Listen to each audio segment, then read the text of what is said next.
Hello my dear students. तो बच्चों, कैसे हो आप लोग? तो बच्चों, क्या है कि अभी हम लोग, जैसा आपसे मैंने कहा था, प्रॉमिस किया था कि जो आपका अल्काइल हैलाइड, जो बहुत बच्चों का डिमांडिंग क्वेश्चंस, डिमांडिंग टॉपिक था, मेरे बहुत सारे ऑनलाइन बच्चे और फिर जो ऑफलाइन बच्चे रहे हैं वो सब बहुत डिमांड कर रहे थे। तो इन चीज़ों को लेकर मैं आया हूँ। तो टाइप्स ऑफ इसके वेरियस वीडियोस मैं लॉन्च ऑलरेडी कर चुका हूँ। आप डेफिनेटली उसे देखें। क्लास 12th का जो what ever with the syllabus, तो वो टाइप्स ऑफ रिएक्शन मैंने डिस्कस कर रखा है। उसमें से हम लोगों ने सब्स्टिट्यूशन रिएक्शन पर 5-6 वीडियो बहुत अच्छे से, काफ़ी अच्छे डाल चुके हैं। दूसरा, अब जो है बच्चों, दूसरा जो टॉपिक आ रहा है वो एलिमिनेशन रिएक्शन का है। ओके, एलिमिनेशन रिएक्शन को हम लोगों ने बताया था, यहाँ पर टेम्परेचर का रिक्वायरमेंट होता है, किस तरह से यहाँ पर एंट्रोपी बढ़ता है। टू दी पॉइंट हमारा पढ़ने का एम है, ताकि आपका जो भी यहाँ पर पढ़ाई हो वो सीधा सीधी आपका कॉम्पिटिटिव एग्जामिनेशंस के काम आए। तो बच्चों, जो एलिमिनेशन रिएक्शंस में हम लोगों ने देखा था प्रीवियस वीडियोस में, इसके एलिमिनेशन रिएक्शन के एक वीडियो पहले ही मैं रख चुका हूँ, वो पार्ट 1 है। जो बच्चे अगर उसे नहीं देखे हैं तो डेफिनेटली देखें, ये मौका ना चुके। काफ़ी आपको काम का चीज़ है, जहाँ बच्चे गलती करते हैं उसे बताया गया है। तो यहाँ देखें बच्चे, देखो यहाँ पर हम लोगों ने E1 E2 को डिस्कस कर रखा था। आज जो हमारा टॉपिक होगा it will B E1 CV। तो एक बार अगर मैं E1 को बता दूं, फिर से रिवाइज करा दूं। E1 क्या था? कोई भी जो यहाँ पर इस टाइप से दिख रहा है, यहाँ 3 डिग्री हम लोगों ने देखा था। सबट्रैक्ट के पोजीशन पर भी रेट ऑफ रिएक्शन E1 के लिए डिपेंड करता है। 3 डिग्री में बहुत अच्छा रिएक्शन, रेट ऑफ रिएक्शन मिलता है। यहाँ क्या होता है, फर्स्ट स्टेप जो RDS होता है, यहाँ पर कार्बोकेटाइन का फॉर्मेशन होता है। कार्बोकेटाइन री अरेंजमेंट कर सकता है एज पर द स्टेबिलिटी ऑफ कार्बोकेटाइन। अगर मच मोर कार्बोकेटाइन बनने का और ज़्यादा पॉसिबिलिटी है तो वहाँ पर शिफ्टिंग होगा। ठीक है, हाइड्राइड हो या मिथाइल हो या फिर फिनाइल हो। इन चीज़ों को हम लोगों ने देख लिया था। उसके बाद क्या होता है, सेकेंड स्टेप, ये हो गया आपका सेकेंड स्टेप में यहाँ पर अल्कीन फॉर्म होता है। That's why it is being said to be 2 step process. And यहाँ आप देख रहे हैं कि RDS में केवल एक है, that's why it is said to be unimolecular. Like SN1 यहाँ भी आपका यूनिमोलिकुलर है। लाइक SN1 यहाँ भी आपको, यहाँ आपको क्या चाहिए, जैसे वहाँ पर वीक न्यूक्लियोफाइल था, यहाँ पर वीक बेस चाहिए। यहाँ भी पोलर प्रोटिक सॉल्वेंट, वहाँ भी पोलर प्रोटिक सॉल्वेंट। ठीक है, यहाँ पर जो ऑर्डर था रेट ऑफ रिएक्शन का वही सेम रहेगा, 3 डिग्री यहाँ पर, फिर उसके बाद 2 डिग्री, फिर उसके बाद 1 डिग्री, मतलब डिक्रीजिंग ऑर्डर। ये आपको है E1 का। E2 में आप देखिए यहाँ पर ध्यान से, आपका अगर ये सबट्रैक्ट है तो यहाँ क्या होता है, बेस अटैक करता है इस हाइड्रोजन पर। यहाँ पर आप, हाँ, यहाँ पर क्या है कि बहुत अच्छा आपका लिविंग ग्रुप होना चाहिए। यहाँ पर मॉडरेट से भी काम चल जाता है। ओके, यहाँ पर मॉडरेट से भी काम चल जाता है। अब यहाँ पर ध्यान देने की बात है, यही बेस जो है इस हाइड्रोजन से बॉन्ड फॉर्मेशन करता रहता है। साइमल्टेनियसली यही और C और H के बीच में बॉन्ड ब्रेकिंग होना शुरू होता है। साइमल्टेनियसली पाई बॉन्ड भी बॉन्ड फॉर्मेशन होता है, और उसके साथ ही आपका bond breaking with BR, heterolytic fission. यहाँ पर ये सिंगल स्टेप प्रोसेस होता है। ठीक है, ये चीज आपका होना है TS में, यानी ट्रांजिशन स्टेप, और फाइनल प्रोडक्ट आपका यहाँ बना। ये एक सिंगल है। यहाँ पर ये दोनों आपको दिख रहा है सबट्रैक्ट में, that's why this is said to be bimolecular. और यहाँ पर आपको जो सॉल्वेंट होगा वो पोलर अप्रोटिक होगा, जो आपका बेस होगा वो स्ट्रॉन्ग बेस होगा। इन चीज़ों को हम लोगों ने प्रीवियस वीडियोस में भी देखा था, इस बार फिर से हम लोग यहाँ रिवाइज कर दिए। चूँकि यहाँ पर इस तरह का कुछ भी नहीं है कार्बोकेटाइन जैसा, दैट्स वाई यहाँ पर कोई रीअरेंजमेंट नहीं होगा। ये आपका E2 के लिए हो गया। Now we will come for E1 CV, which is our main topic for this video. Okay, चलिए।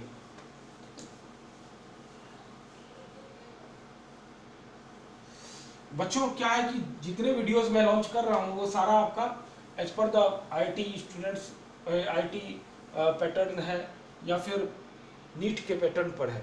आई have 8 to 10 years of experience in various institute of India, top institute of India, whatever you know. That's why I have a blending of all types of materials, and I am giving you सो आप अच्छे से इसे note करते चलें, अच्छा होगा। यहाँ देखो बच्चों, यहाँ अगर हम लोग E1 CV जो टॉपिक है आपका उसे देखें तो फर्स्ट ऑफ ऑल आप याद रखो, यहाँ पर आपका जो लिविंग ग्रुप होगा that should be bad leaving group. Okay, bad leaving group में आप किसको किसको ले सकते हो बच्चों? पहला पॉइंट और बहुत इंपॉर्टेंट पॉइंट, आप इसको बहुत ही इंपॉर्टेंट पॉइंट मान लो। ओके, देखो यहाँ पर बैड लिविंग ग्रुप में कुछ इस टाइप से आप लोग यहाँ पर कुछ इस तरह से, यानी टर्सरी आपको क्या दिख रहा होगा? ये एमीन का ही है। ओके, यहाँ पर एक वैलेंसी फ्री होगी जो अटैच होगा नाइट्रोजन पर एक प्लस चार्ज। ओके, इसी तरह से सेम कुछ इस टाइप से। ओके, यहाँ पर फ्लोरीन रख लो, चलो ये भी अगर दे दिया हूँ, यहाँ पर भी एक, ये सब भी आपका बहुत कम इसमें माना जाता है। पिछले 4-5 साल से आईटीज में भी ये पूछा नहीं है, इसलिए पूछने का चांसेस बढ़ जाता है, लेकिन इसके बिना आपका काम नहीं चलेगा, क्योंकि इस टॉपिक पर आपका एल्डिहाइड कीटोन्स में बहुत सारा रिएक्शन बेस्ड है। ठीक है, चलिए तो चलते हैं, इसका एग्जांपल देखते हैं बच्चों। हाँ, इसमें जो बेस हम लोग यूज करेंगे ये बहुत स्ट्रांग होना चाहिए। ओके, इसमें जो हम लोग लेंगे सॉल्वेंट, ये पोलर प्रोटिक होना चाहिए, पीपी सॉल्वेंट पोलर प्रोटिक, जिसका डाई इलेक्ट्रिक कांस्टेंट ज्यादा हो। चलिए तो हम लोग एग्जांपल अब देखना स्टार्ट करें बच्चों। जिस तरह से अगर ये हम एग्जांपल लें, यहाँ पर आपको H है, यहाँ आपको Cl, चलो यहाँ पर फ्लोरीन फ्लोरीन फ्लोरीन, आप देख रहे हो यहाँ पर क्या होगा, ये हाइड्रोजन काफी एसिडिक हो जाएगा ना, ये हाइड्रोजन यहाँ पर काफी, क्योंकि यहाँ ये इसको क्या है, बहुत सारा लोग इसको इलेक्ट्रोनेगेटिव एलिमेंट यहाँ पर लगा हुआ है जो कि -I लगा रहा है। -I लगाने के कारण ये हाइड्रोजन काफी एसिडिक हो जाएगा। और यहाँ अगर आपका कोई बेस आता है, यहाँ पर आप ध्यान से देखना, यहाँ अगर आपका कोई बेस आता है, जो बेस मान लिया जाए कि यही है। ओके, ये क्या करेगा, इसको तोड़ लेगा, एब्स्ट्रैक्ट कर लेगा, और तोड़ने के बाद न केवल ये बल्कि यहाँ पर एक कार्बन आयन छोड़ देगा। कार्बन आयन के बाद क्या होता है बच्चों, यहाँ पर -H2O लिख दो आप, और ध्यान से यहाँ पर Cl कुछ इस टाइप से है। अब यहाँ पर आप एक चीज देखोगे, यहीं पर आपको बैड लिविंग ग्रुप कौन सा है, फ्लोरीन है, विथ इसके कंपैरिजन में फ्लोरीन है ना। तो ये होता है क्या, ये जो आपको यहाँ पर दिख रहा होता है, यही चीज यहाँ पर शिफ्ट होता रहता है और ये चीज साइमल्टेनियसली निकल जाता है, और आपको फाइनल प्रोडक्ट जो है Cl2, ठीक है, यहाँ पर pi1 और CF2, कुछ इस तरह का आपको फाइनल प्रोडक्ट यहाँ पर दिखा। तो मेरा ये कहना था बच्चों, यहाँ पर क्या है कि कार्बन आयन इंटरमीडिएट आपको दिख रहा है, बहुत ही इंपॉर्टेंट पॉइंट है। जिस तरह से आपने E1 में देखा था कि कार्बोकेटायन था, यहाँ पर आपका कार्बन आयन है intermediate. This is very important. अभी हम लोग और भी कुछ एग्जांपल लें तो हमें और अच्छा से समझ में आए। तो देखो बच्चों, जैसे कुछ इस तरह से अगर हम लोग यहाँ पर Me3 को लगा दे। ओके, अब होता क्या है बच्चों, यहाँ पर आप देखोगे एक H तो यहाँ पर आपका है और एक H यहाँ पर है आपका। आपके पास कंफ्यूजन होगा भाई कौन सा H लें। हमारे पास पहले से इंफॉर्मेशन है, जो GOC में पढ़े हैं, वही कार्बन आयन स्ट्रॉन्ग होगा जहां पर अल्काइल ग्रुप यानी +I वाला भी कम हो। तो ऐसे केस में आप जान सकते हो कि इधर अगर जो कार्बन आयन बनेगा it will be much more stable with respect to इस साइड वाला कार्बन आयन, क्योंकि इसको अनस्टेबल करने के लिए इधर से +I देने वाला अल्काइल ग्रुप आपको दिख रहा है। तो होता क्या है बच्चों, यहीं पर अगर OH- अगर हम लोग यहाँ लगाए, ये क्या करता है, इसको तोड़ लेता है ना। अब यहाँ पर क्या होगा फर्दर मोर, हाँ अगर हम यहाँ बनाना चाहें बनाए, कोई दिक्कत नहीं है, लेकिन हमारे पास ये देख रहे हो कि बच्चों कि ये भी क्या है, बैड लिविंग ग्रुप। अगर हम लोग फाइनल प्रोडक्ट पर आए, ठीक है, तो यहाँ पर ये एक प्रोडक्ट आपको दिखेगा और दूसरा प्रोडक्ट आपको कुछ इस तरह से दिखेगा, लेकिन आप जो कॉन्सेप्ट मैं आपको बताया था वहां से ये मेजर और ये माइनर प्रोडक्ट आपको मिलेगा। क्यों?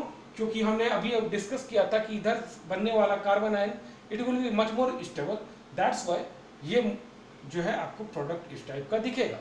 ठीक है, तो ये इन चीज़ों को हम लोगों ने यहाँ पर देखा। अब बची बात बच्चों, यहाँ पर जो बहुत इंपॉर्टेंट टॉपिक है ये कि इसका ये जो चीज़ होता है ये बायोमोलिकुलर होता है। आप इसे गलती ना करें, बहुत सारे बच्चे यहाँ पर गलती कर जाते हैं। क्यों? क्योंकि यहाँ पर भी स्ट्रॉन्ग बेस चाहिए, SN2 में या फिर E2 में देखा जाता है जहाँ पर स्ट्रॉन्ग बेस वहाँ भी चाहिए, है ना, वहाँ भी चाहिए। अब SN1 में और E1 में क्या है, कार्बोकेटाइन का फॉर्मेशन है, यहाँ कार्बोनाइन का फॉर्मेशन है। ये चीज़ देखते हुए उसका भी यूनिमोलिकुलर, इसका भी यूनिमोलिकुलर लगाते हुए मैंने कई बच्चों को देखा है, जो कि गलत है। अगर इसे आप प्रूव करना चाहें तो इस टाइप से भी कर सकते हो बच्चों। जो कार्बोनाइन का फॉर्मेशन होता है, ध्यान से, ये जो बैड लिविंग ग्रुप जब निकलता है तो यही आपका RDS होता है। ध्यान से, यहाँ पर ये आपका RDS होता है, क्योंकि बैड लिविंग ग्रुप को निकलना बहुत मुश्किल होता है। अब हम अगर रेट का बात करें तो देखो ध्यान से, यहाँ पर रेट क्या होगा, रेट कुछ यही वाला चीज हो जाएगा। इसको हम C से डिनोट कर रहे हैं, कार्बोनाइन को शॉर्ट फॉर्म करने के लिए, ये बेस, और इसको हम लोग एसिड मान रहे हैं। ध्यान से यहाँ पर, और होता क्या है बच्चों, यहाँ पर एक और चीज था, ये थोड़ा इक्विलिब्रियम टाइप से रहता है। ठीक है, इक्विलिब्रियम टाइप से रहता है। अब जो है इसी चीज को हम तो जानते हैं भाई, इंटरमीडिएट वाला चीज को हमें रिप्लेस करना होगा। यहाँ पर आपको इक्विलिब्रियम टाइप का दिख रहा है, यहाँ पर OH अगर हम डायरेक्टली लिखे OH प्लस ये है ना, तो ये इस टाइप से, और यहाँ पर ये। अब इक्विलिब्रियम लिखना अगर होगा तो हम लोग क्या लिख सकते हो, यहाँ पर C, ध्यान से यहाँ पर आप देखो, यहाँ पर C, यहाँ पर एसिड, और यहाँ पर वॉट एवर भी द बेस, है ना। तो ऐसे केस में C क्या आ गया आपका, C आ गया इक्विलिब्रियम A और B, एसिड और बेस। जो एसिड ये है और बेस ये, इसको मानो या फिर इसको, बात तो बराबर है।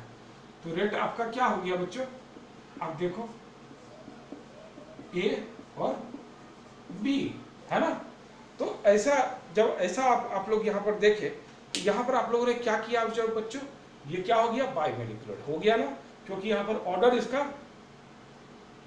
इसका क्या हो गया, 2, 1 इसका 1 इसका, है ना, इसका ऑर्डर 2 हो गया। तो इन चीजों को आपको देखना है, यहाँ पर आपको गलती नहीं करना है। कुछ एग्जांपल्स अभी हम लोग फटाफट ले लें, इससे आपका बहुत अच्छा क्रिस्टल क्लियर कॉन्सेप्ट हो जाएगा। चलो बच्चों, जैसे कि अगर आपको यहाँ पर लें, अगर कुछ एग्जांपल जो हम लोग लेते हैं, मान लिया जाए, यही थोड़ा सा आप इसको आप लोग गौर करोगे, इस टाइप का एग्जाम में काफी आता है, दैट्स वाई मैं यहाँ पर आपको प्रैक्टिस करा रहा हूँ। आप देखो बच्चों, यहाँ पर अब आपने क्या किया है, बेस दे दिया है। ओके, यहाँ पर आपने अब बेस दे दिया है। बेस देने के बाद आपको यहाँ पर 2H दिख रहा है, 2H। You need to understand कि यहाँ पर कौन सा H को ले जिससे हमें जो प्रोडक्ट बने वो ज़्यादा स्टेबल हो, और जो इंटरमीडिएट यानी जो कार्बोनाइन हो वो भी, उसके स्टेबिलिटी को भी हम लोग देखेंगे। अगर यहाँ आप देखो ना, यहाँ पर अगर आप बना दिए, आपने कार्बोनाइन आपने बनाया, ठीक है, इससे वो H एक्सट्रैक्ट करके बना दिया, तो वॉच करो यहाँ पर pH है, तो ये क्या करता है, एक्सटेंडेड रेजोनेंस होगा। अब ये इसके जो इलेक्ट्रॉन्स है उसको वो रिंग में क्या हो जाएगा, डिस्पर्स हो जाएगा। यानी यहाँ पर क्या किया, ये -M लगाया, है ना। तो -M लगाने के कारण ये माइनस यानी नेगेटिव चार्ज ज़्यादा डिस्पर्स हुआ और कार्बोनाइन आपका ज़्यादा स्टेबल हो गया। दैट्स वाई ये जो यहाँ पर कार्बोनाइन का बनने का चांसेस ज़्यादा हो जाता है, और यहाँ से निकलने का, ये जो फ्लोरीन है इसको यहाँ से निकलने का अच्छा ये मतलब बढ़िया हो जाता है। तो हमारे पास आपको बहुत अच्छा प्रोडक्ट आने जा रहा है, कुछ इस टाइप का आ रहा है। देखो यहाँ पर अब आपको एक्सटेंडेड रेजोनेंस देखने को मिल रहा है। चलो भाई, इसको अगर हम लोग मेजर कर देते हैं, कुछ थोड़ा सा लिटिल बिट, अगर ये भी हाइड्रोजन को हम लोग हटा दें तो pH CH2 और CH2, है ना, ये भी बनाओ, लेकिन बहुत ही माइनर, बहुत, ये 1-2% कुछ ऐसा कुछ करके बनता है, ठीक है। तो इन चीजों को आपको देखना है बच्चों, जज करना होगा, ठीक है, कि कहां पर क्या है। इसको हम लोग क्या कह दिए, सेट प्रोडक्ट है ना, हम लोग देखे थे, जो कि मोर सब्स्टिट्यूटेड ये प्रोडक्ट को हम लोग क्या कह रहे थे, सेट, और जो लेस सब्स्टिट्यूटेड अल्कीन या बन रहा था ये सब, उसको हम लोग क्या कह रहे थे, हॉफमैन, है ना। तो इन चीजों को हम लोगों ने यहाँ पर देखा। अब एक और एग्जांपल आपको दिखाऊंगा, जब Hoffmann product will be the major product और सेट वहां पर या तो नहीं बनता है या फिर, अब देखो बच्चों, इसका एग्जांपल अगर हम लोग यहाँ पर ले अच्छे से, तो इसको ले सकते हैं।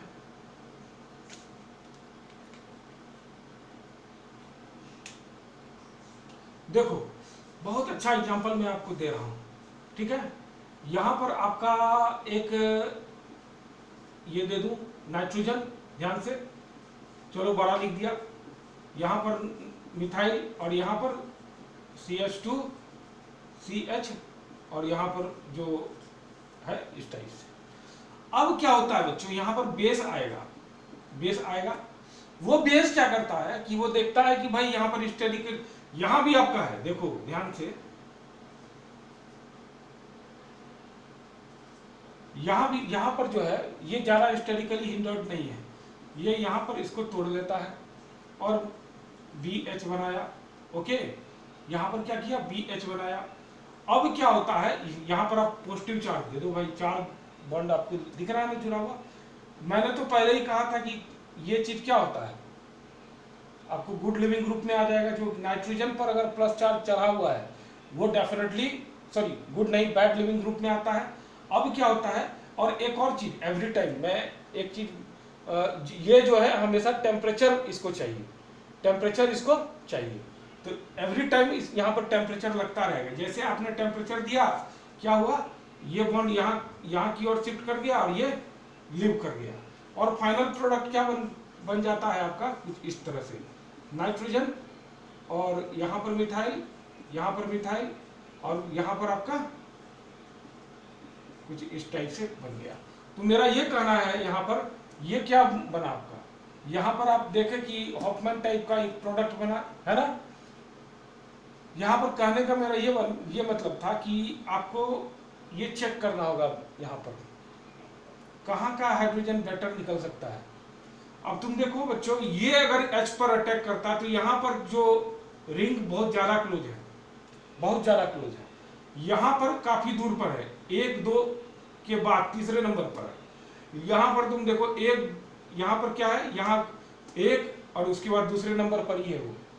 तो कहने का ये मेरा मतलब है, ये H क्या था, हिस्टोरिकली हिंडर्ड कम था, तो यहाँ पर बेस आपका ज्यादा अटैक करने का चांसेस होता है। इन चीजों को आपको स्टडी करना है, देखना है, जज करना है। ये हिस्टोरिकली हिंडर्ड जहां पर कम होगा वहीं पर बेस अटैक करता है। तो ये आपका चीज था, इन चीजों को आपने अच्छे से देखा। तो अब देखो यहां पर तो हो गया, ये E1CV का कॉन्सेप्ट था बच्चों, और इसको आप लोग एल्डिहाइड एंड कीटोन्स में बहुत ज्यादा पढ़ोगे। कुछ क्वेश्चंस में फिर से SN1 SN sorry E1 E2 के लिए अगर करा दूं, मान लो कि अगर, चलो कुछ एक आध 2 ट्रिक्स मैं आपको दे रहा हूं। अगर आपसे पूछा जाएगा डिहाइड्रेशन का है, ठीक है, डिहाइड्रेटिंग, ध्यान से यहाँ पर एजेंट में अगर आएगा डायरेक्टली और आपसे पूछा जाए E1 कब होगा, E2 कब होगा, E1CV कब होगा, बहुत अच्छा ट्रिक्स मैं आपको दे दूं, बहुत अच्छा ट्रिक्स। क्या होगा बच्चों, यहां पर अगर लिखा हुआ है कॉन्क H2SO4, कॉन्क H3PO4, ध्यान से यहां पर, फिर हाँ KHSO4, यहां भी टेम्परेचर दे दो भाई, यहां भी टेम्परेचर, और यहां पर जब ये सब रहता है तो E1 होगा, यानी कार्बोकेटाइन का फॉर्मेशन होगा। अब जब बच्चों यहाँ पर आपको ये इसी चीज में क्या करें, चेंज करके Al2O3, फिर वही टेम्परेचर 1 नंबर, 2 नंबर आपको P2O5 टेम्परेचर, और 3 में दे दे POCl3 टेम्परेचर, इन चीज़ों पर जो है E2 लगता है। ओके, अब कभी कभी आपको रीअरेंजमेंट में, ये डिहाइड्रेटिंग के लिए मैं बात कर रहा हूँ। अब कभी कभी 3 हाँ, एक और अगर THO2 ये दे दे तो E1CV आप लगा दो। ओके, इन चीज़ों को लेकर IIT JEE ने बहुत ज़्यादा क्वेश्चन को घुमाने का कोशिश किया है, that's why I discussed it. ठीक है, अब एक आध एग्जाम्पल और देख लें। मान लो कि बच्चों इस टाइप का कुछ आपको यहाँ पर है, यहाँ पर अगर H2SO4 दे दिया, ये क्या करेगा, ये कन्वर्ट होगा H+ HSO4-, है ना। यही चीज यहाँ पर इसके क्या है, यहाँ पर लॉन पेयर, ये लॉन पेयर इस पर अटैक किया और क्या किया, कुछ इस तरह से बना, very good leaving group H2O, और यहाँ पर फाइनली क्या हो गया, एक कार्बोकेटाइन फॉर्म हो गया।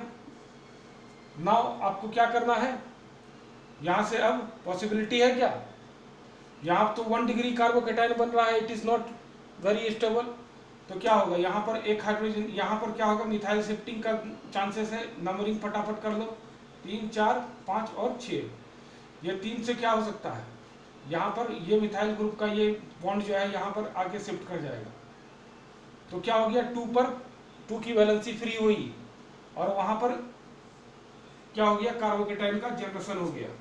जब ऐसा हो गया तो आप देखो कि कितना का रिंग बन गया, हेक्सागोन।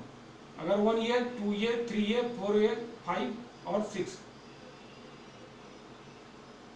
1 और 3 आपको ये लेना होगा बच्चों, क्यों, क्योंकि 3, 2, 1 में बना है, ये आपको नंबरिंग चेक करना होगा। ये जो है 4 रह जाएगा, ये 5 और ये 6।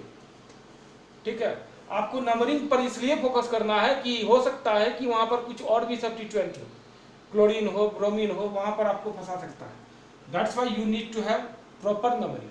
ठीक है, नाउ अब आप देखो यहाँ पर 2 पर ही कार्बोकेटाइन था। ओके, अब जो है यहाँ से किसी में भी एक H निकाल दो। हाँ, अब क्या है, HSO4-, ये अभी भी अस्थिर आत्मा यहाँ पर घूमता हुआ नजर आ रहा है। ये H को लेके क्या करेगा, ये तुरंत निकल जाएगा, वापस क्या हो जाएगा, वापस H2SO4 और ये बॉन्ड यहाँ पर शिफ्ट कर जाएगा, और यहाँ एक बॉन्ड और H2SO4, है ना। ये जो यहाँ पर HSO4- बना था, तो इसका क्या काम हुआ, यहाँ पर फिर बेस के फॉर्म में काम आया। ये बेस क्या किया, इस एसिडिक हाइड्रोजन को एब्स्ट्रैक्ट कर लिया प्रोटॉन को, और जैसे कर लिया आपको आराम से एक डबल बॉन्ड बन गया। तो ये था बच्चों, आपको थोड़ा सा मैं क्वेश्चन भी एक्चुअली डिस्कस कर रहा था, इस बहाने थोड़ा सा टेक्निक भी आपको दे रहा था कि आप कैसे पहचाने, और ये आपका E1CV का कॉन्सेप्ट था। और चलिए बच्चों, इसी के साथ हम लोग और भी अच्छा करें, ये मेरा आपके लिए बहुत बेस्ट विशेष है। जो भी रिएक्शंस है सबको हम लोग 1 बाय 1 देखेंगे। मैं इंकरेज रहूँ आपके लिए और अच्छा करने का कोशिश करूँ, इसलिए मेरे बच्चे, आपसे मेरा एक ही चीज़ है कि आप जरूर लाइक एंड सब्सक्राइब करें, ताकि मैं और एनर्जेटिकली आपके लिए अच्छा कॉम्पिटिटिव पॉइंट ऑफ व्यू से बहुत बढ़िया कॉन्सेप्ट आपके सामने रखूँ। ओके, चलो, ऑल द बेस्ट।